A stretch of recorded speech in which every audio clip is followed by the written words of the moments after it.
Hello everyone, welcome back to my channel where I travel the world via books, meaning I'll be reading one book from every country in this world on my channel.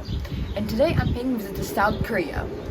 So, fun fact, South Korea has a publishing industry worth around 290 million USD, which is quite impressive in my opinion.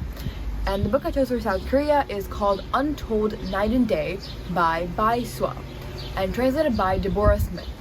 So, the reason I chose this book by Bae Suah is because she's named one of the most innovative and bold authors in Korean contemporary literature, and she's written many other famous books. So her book Untold Night and Day follows 28-year-old Ayami on her last day at South Korea's only audio theater, which is in theater but without any visual aspects, so similar to an audiobook almost. And the first chapter follows Ayami on the morning of her last day, and she observes many peculiar characters, recalls past memories, and it ends with her in the night traveling the streets of Seoul with her boss, trying to find their missing elderly friend. Chapter 2 follows one of the many peculiar characters Ayami met on her last day at the audio theater, and this character strongly resembles Joe Goldberg, and I'll leave it at that. Chapter 3 follows Ayami the day after her final day at the audio theater, in which she leads a so-called poet through the streets of Seoul on behalf of her missing elderly friend. And chapter 4 takes us back to the first narrative in chapter 1, and it ends the night with a million more questions than we had going in. So this book is often compared to a fever dream, similar to A Court of Silver Flames, you might say, but this one really pulls it off. And that's for a multitude of reasons. Number one, there are many different and contradicting storylines. For example, in one storyline, one character might be a 60-year-old poet, and in the other, she's a so-called 28-year-old actress. And these characters contradict each other. People that are supposed to be dead are not dead, and it's really confusing. And even by the end, we do not have an answer, so that's not something I liked, but it definitely added to the fever dream confusing effect. Secondly, the writing. The writing has two parts that make it incredibly insane and fevery. So, number one, it had a lot of repetition. Not only is one character described with the exact same words every single time, like word by word, but certain situations keep coming back in the writing. And reading the book, there was surreal sense of deja vu. I felt like it's like poltergeist took control of my ebook, and every time I turned to a new page, it took me back 10 pages to the same part, if that makes any sense.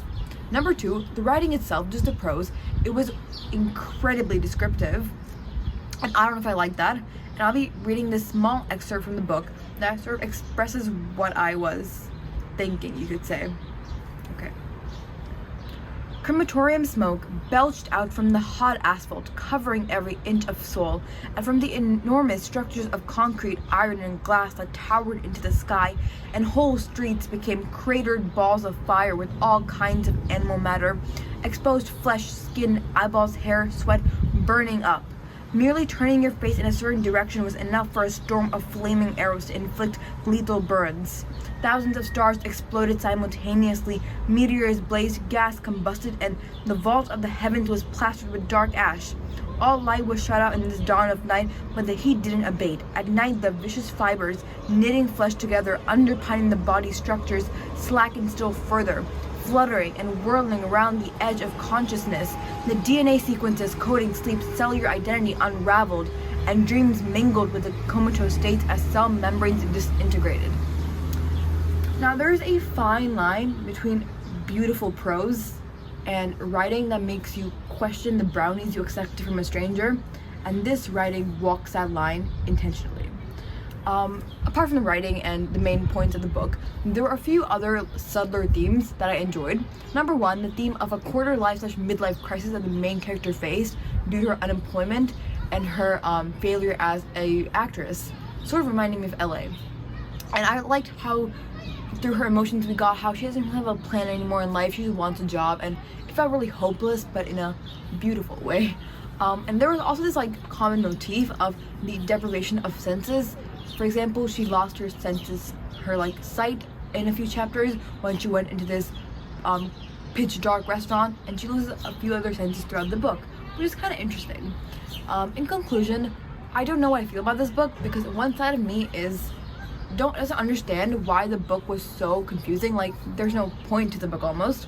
But the other side of me really appreciates and commends the author on making me just so confused and putting me in a trance-like state. So I would give it 3 stars, but at 3 stars suggests mediocrity, which the book is anything but. But if you like this book but had the same concerns as I did, I would definitely recommend checking out The Night Circus by Erin Morgenstern or The Strange Library by Haruki Murakami, which I have reviewed on my channels, and I'll leave the link down below. Overall, I hope you enjoyed this review, and if you did, hit like, keep subscribe, and turn on the notifications bell so you don't miss another stop on my literary world tour. Bye guys!